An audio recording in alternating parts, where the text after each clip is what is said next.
अब दूसरी एक और बड़ी बात मैं आपको बताता हूं।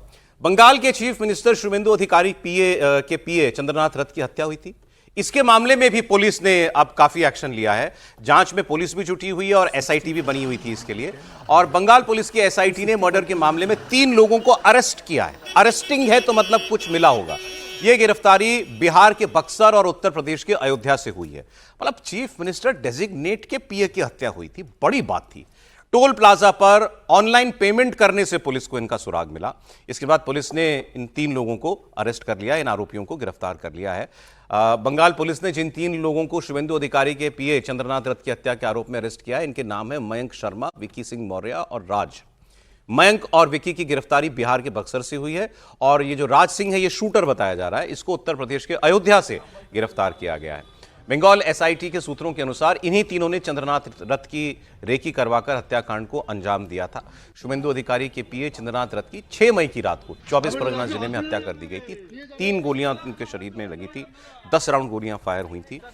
अब शूटर पकड़ा गया तो यह भी पता चलेगा कि शूटर को सुपारी दी किसने थी, कौन था वो जो मारना चाहता, जो शुभेंदु अधिकारी के पीए की हत्या करके कोई संदेश देना चाह रहा था। और शुभेंदु अधिकारी ने कहा, ये उन्होंने बयान दिया था कि ये निशाने पे मैं ही हूं क्योंकि मैंने ममता बनर्जी को भवानीपुर में हरा दिया। अब इस पर टीएमसी के एक पूर्व प्रवक्ता ने बड़ी बात बोली है। इनका नाम है रिजू दत्ता। एक तो ये पहले दिन से ही इनके सुर बदल गए थे, ये बीजेपी की तारीफ करने लगे थे, फिर इनको प्रवक्ता पद से हटा दिया गया था। अब इन्होंने ये कहा कि शुभेंदु अधिकारी ने कम से कम 5000 टीएमसी कार्यकर्ताओं की जान बचाई। सुनिए आप बात को, ये कह रहे हैं शुभेंदु अधिकारी ने कम से कम 5000 टीएमसी वर्कर्स की जान बचाई। कैसे, ये आपको वो खुद बताएंगे, सुनिए। शुभेंदु अधिकारी मुख्यमंत्री बन के 2 दिन हुआ है, सिर्फ 2 दिन, बट इस 2 दिन के अंदर उन्होंने कम से कम 5000 तृणमूल कांग्रेस कर्मी का जान बचाया। उन्होंने, पूछिए कैसे। मुख्यमंत्री शपथ लेने से पहले 6 तारीख को उनके पीए को गोली मार दी गई, एकदम सिनेमा स्टाइल में, जैसे हम लोग वेब सीरीज नहीं देखते मिर्जापुर वगैरह, सिनेमा स्टाइल में उनके पीए को गोली मार दी गई। अगर उस दिन हॉस्पिटल से निकल के शुभेंदु अधिकारी बोलता कि अभी बदला होगा बंगाल में, उस रात को 5000 तृणमूल कर्मी का खून हो जाता बंगाल में। शुभेंदु अधिकारी निकल के बोला, कोई कानून अपने हाथ में ले लेगा, हम इस मैटर को देख रहे हैं, आप लोग शांति बना के रखिए। तो शुभेंदु अधिकारी मुख्यमंत्री बन के बंगाल के लिए कुछ किया है या नहीं किया है, कम से कम 5000 तृणमूल कांग्रेस कर्मी का जान बचा लिया और उसके लिए मैं उनको सैल्यूट करता हूं। इन्होंने तो अपने बारे में भी ये कहा था कि मुझे बहुत लोग जो हैं धमकियां दे रहे थे, अपने परिवार को धमकियां दे रहे थे। बीजेपी के बड़े नेताओं ने मुझे कहा कि आपको चिंता करने की कोई जरूरत नहीं, कोई आपको हाथ नहीं लगाएगा। 4999 एक, लेकिन anyway, वो देखिए, वो रिजू दत्ता ने कैंप बदलने के प्रयास किए हैं पूरे, वो अलग बात है। लेकिन जो वो बात कह रहे हैं उसमें दम है। वो बहुत बड़ा प्रोवोकेशन था शुभेंदु अधिकारी के लिए। वो गुस्से में भी आदमी कुछ बोल सकता था, उनके लिए उनका वो निजी नुकसान किया गया है। लेकिन वो कह रहे थे कि उस रात उनके बोल बड़े संयमित थे, नहीं तो कुछ का कुछ हो सकता था। आप सहमत हैं इससे? मैं बिल्कुल सहमत हूँ। और मैं तो अंदेशा था मुझे बहुत बड़ा कि कहीं बंगाल में दंगे ना हो जाए, बहुत बड़े पैमाने पर हिंसा ना शुरू हो जाए, मारकाट शुरू न हो जाए। आप क्या समझते हैं 11-15 साल से पीड़ित भारतीय जनता पार्टी के नेता, उसका काडर जो मारे गए हैं, जो परिवार मारे गए, जिनको श्रद्धांजलि देकर के शपथ लोग लिया, क्या उनके परिवारों में उनके आक्रोश नहीं होगा? बिल्कुल होगा। उनके जिन लोगों के जो मारे गए हैं, उनके आस पड़ोस जिन्होंने जो उनके सगे संबंधी हैं, उनके मन में आक्रोश नहीं होगा? बिल्कुल होगा। भारतीय जनता पार्टी के कार्यकर्ताओं को जितना उत्पीड़ित किया गया है, उनके मन में आक्रोश होगा। और कल तो बता रहे थे, एक संघ के प्रचारक ही बता रहे थे कि रामनवमी के जुलूस जब निकलते थे तो इसका अंदेशा हमें हो गया था कि भारतीय जनता पार्टी आ रही है। और उन्होंने कहा कि लाखों की भीड़ आती थी। और वो जिसे कहते हैं, एक तो होता है बुलाने पर आना और एक होता है स्वतः स्फूर्त भीड़ और उसमें जुड़ जाना। वहाँ के कन्वेंशन सेंटर में यदि भाषण देने जा रहे हैं तो पहले सरकार चाहती थी कि उस पर किसी तरीके से कंट्रोल कर दे। तो ये एक उन्मादी भीड़ के रूप में भी शक्ल ले सकता था, खास करके शुभेंदु अधिकारी के पीए की हत्या कर रहे होने के बाद। और उस कोई सरकार नहीं थी उस वक्त, और कोई उस पर उस समय कोई सरकार नहीं थी। आप ये देखिए कि बंगाल में हम बार बार यहाँ भी कहते रहे हत्या की संस्कृति रही है, हत्या की, तो उसमें ये जायज भी ठहरा दिया जाता।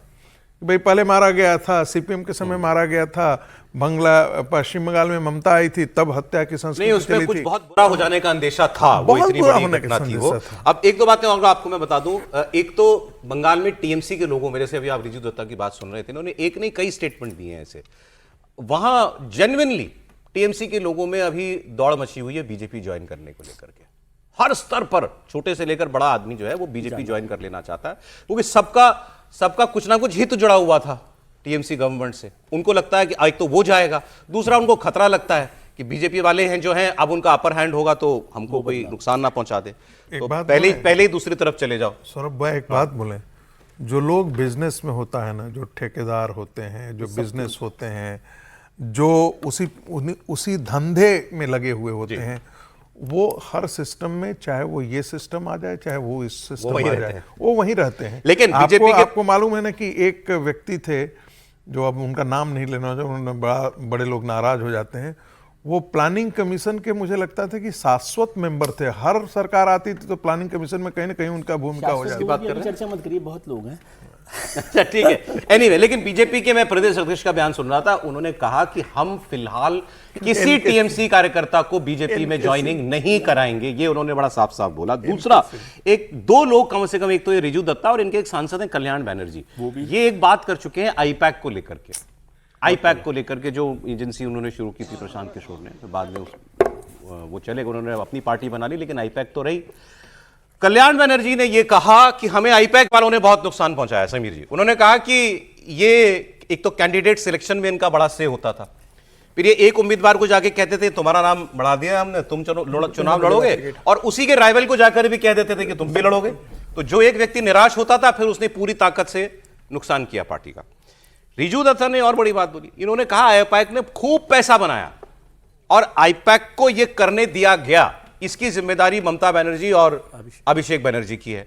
लेकिन अब उनको बचना तो वहां भी था, उन्होंने कहा कि लेकिन ममता बनर्जी और अभिषेक बनर्जी करप्ट नहीं है, इन पर कोई करप्शन का दाग नहीं है, लेकिन आईपैक ने खूब पैसा कमाया और पार्टी से ज्यादा पावरफुल आईपैक हो गया था, इसका हमको नुकसान हुआ। समीर जी, निश्चित रूप से कल्याण बनर्जी ने जिस तरीके से आईपैक को लेकर कहा है कि इसको कि टीएमसी को बर्बाद करने का काम आईपैक ने बंगाल के अंदर किया है, और उन्होंने ये भी कहा कि भाई यह दोनों लोगों से, मतलब किसी से कहते थे कि आपका नाम आगे बढ़ाया और उससे भी पैसा ले लेते थे, और उसका जो अपोनेंट है जो पार्टी के अंदर उसका जो प्रतिस्पर्धा में, उससे भी पैसा ले लेते थे कि भाई आपको भी हमने आपका नाम बढ़ा देंगे। तो सरकार पार्टी से अलग पैसा लिया, सेंट्रल लीडरशिप से अलग लिया, ममता बनर्जी अभिषेक बनर्जी सेंट्रल लीडरशिप से अलग पैसा लिया, और स्थानीय लेवल पर भी कार्यकर्ताओं से उन्होंने पैसा लिया, पार्टी के विधायकों सांसदों से भी पैसा लिया। तो मुझे लग रहा है कि इतनी बड़ी एक संस्था जिसके लिए ममता बनर्जी खुद उनको ईडी से बचाने के लिए उनको चली जाती है अपनी फाइल लेने के लिए, वहां जिस तरीके से करप्शन चलता रहा, पार्टी के अंदर चलता रहा, मुझे लग रहा है कि कल्याण बनर्जी अकेले नहीं है।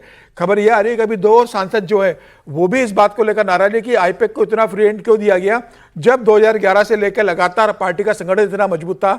तो अभिषेक बनर्जी को क्या जरूरत थी आईपैक के ऊपर इतना डिपेंडेंस होने की, और मुझे लग रहा है शायद यही कारण रहा कि अखिलेश यादव ने जो आईपैक को हटा दिया है, ये सब जानकारी अखिलेश यादव को बता दी गई है कि आईपैक ने किस तरीके से फर्जीवाड़ा किया होगा, पैसे बनाए होंगे। तो अखिलेश यादव को लगा होगा कि शायद वही टैक्टिक्स आईपैक समाजवादी पार्टी का इस्तेमाल न करे, तो उन्होंने उसको अपने साथ हटा दिया गया है। लेकिन मुझे लगता है कि अभी सिर्फ कल्याण बनर्जी का बयान आया है, अभी तो कई है पार्टी के अंदर जिनका कल्याण होने वाला है और वो अभी बयान देंगे। और मुझे लग रहा है कि ये सब आने वाले दिनों में ममता बनर्जी के लिए समस्या बढ़ेगी, क्योंकि ये कल्याण बनर्जी का जो बयान आया है, पार्टी के दो एमएलए का अभिषेक बनर्जी के खिलाफ बयान आया है कि पूरी पार्टी उन्होंने हाईजैक कर ली थी। सौगत रॉय जो सांसद है, सौगत राय ने कहा, दो विधायकों ने कहा कि भाई वो ममता बनर्जी से विधायकों को मिलने नहीं देते थे, अगर कोई विधायक ममता बनर्जी से मिल आता था तो उसको वो गालियां और डांटते थे कि तुम्हारी हिम्मत कैसे हो गई मिलने की। अभिषेक बनर्जी कि आपकी हिम्मत कैसे हो गई ममता बनर्जी से आप मिलकर आ गए। किसने बताया सर? विधायकों ने, वहां के टीएमसी के दो विधायकों ने, वो कह रहे कि हमें अनुमति नहीं थी कि ममता बनर्जी से मिलकर अपने क्षेत्र की बात करें, हमारी पहुंच सिर्फ अभिषेक बनर्जी थी और अभिषेक बनर्जी तय करते थे हमारे क्षेत्र में क्या होगा। बोले इसके कारण भी पार्टी का बहुत नुकसान हुआ है।